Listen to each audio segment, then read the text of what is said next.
Yan po ang aking... Ano nga yun, Daddy?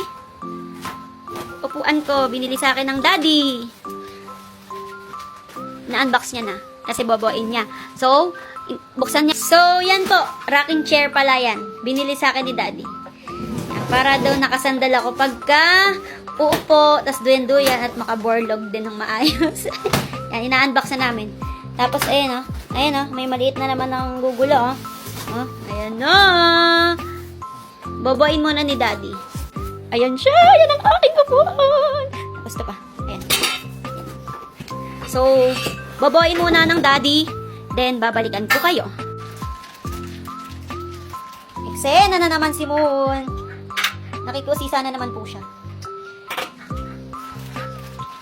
Ayan na nga po ang umpisa niyang kat-katin. Lahat po ng gamit, kinakat-kat po niyan. So, ayan, binubuo. Pabuo na po siya. Madali lang siyang buuin, guys. Ayan. Madali lang siyang buuin. Hinigpitan po ni Daddy yung mga tools. Kasi nga po, uupuan ko po yan. Sabi ni Mon, may target na naman ako ngangat-ngatin.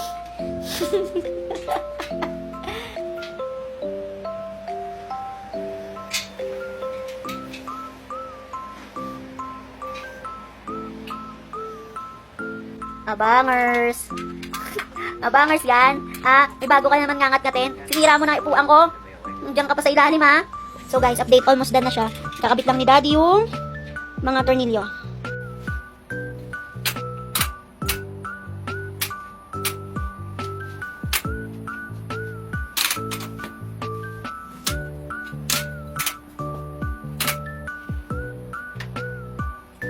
Ito.